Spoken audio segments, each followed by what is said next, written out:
حضرت امام جعفر صادق رحمۃ اللہ تعالی علیہ مستجب الدعوات تھے، یعنی جو اللہ سے دعا کرتے اللہ ان کی دعا قبول فرماتا۔ ایک مرتبہ کسی نے آپ سے درخواست کی کہ اللہ سے دعا کرے کہ اللہ مجھے مال عنایت فرمائے اور میں بہت سے حج کروں،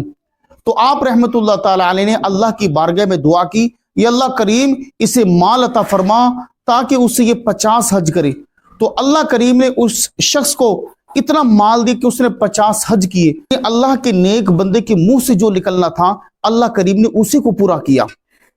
اور اولیاء کرام کی شان احادیث کے اندر خود حضور علیہ الصلوۃ والسلام کی زبانی موجود ہے، جیسے کہ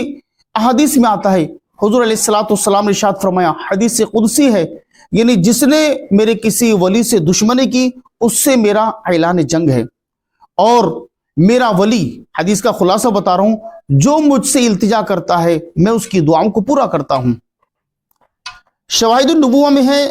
تابعی بزرگ حضرت امام جعفر صادق رحمۃ اللہ علیہ کے پاس ایک شخص آیا اور 10,000 دینار آپ کی خدمت میں پیش کیے اور عرض کرنے لگا، حضور میں حج کے لیے جا رہا ہوں، آپ میرے لیے اس پیسے سے کوئی مکان وغیرہ خرید لیجئے تاکہ میں حج سے واپسی پر اپنی اولاد کو لے کر وہاں رہنا شروع کر دوں۔ پھر حج سے واپسی پر وہ شخص آپ رحمت اللہ علیہ کی بارگاہ میں حاضر ہوا تو آپ رحمت اللہ علیہ نے اس سے فرمایا، میں نے تمہارے لیے مکان جنت میں خرید لیا ہے، جس کی پہلی حد حضور علیہ الصلوۃ والسلام پر، اور دوسری حد حضرت علی رضی اللہ عنہ پر، اور تیسری حد امام حسن رضی اللہ عنہ پر، اور چوتھی حد امام حسین رضی اللہ عنہ پر ختم ہوتی ہے۔ اور یہ لو میں نے تمہارے لیے تحریر بھی کر دیا ہے، یعنی اس کو نوٹ کر دیا ہے کہ جنت میں تمہارے لیے مکان ہے۔ اللہ اکبر! وہ شخص وہ نوٹ لے کر، وہ تحریر لے کر، وہ ایگریمنٹ لے کر اپنے گھر آیا اور بیمار ہوا، اور کچھ دن کے بعد اس کا انتقال ہو گیا۔ اس نے مرنے سے پہلے یہ کہہ رکھا تھا، وصیت کر رکھی تھی کہ جب میرا انتقال ہو جائے تو یہ تحریر، یہ ایگریمنٹ، یہ نوٹ میرے قبر کے ساتھ دفن کر دینا۔ اور جب اس کا انتقال ہو گیا اس کی تحریر کو قبر میں اسی کے ساتھ دفن کر دیا گیا۔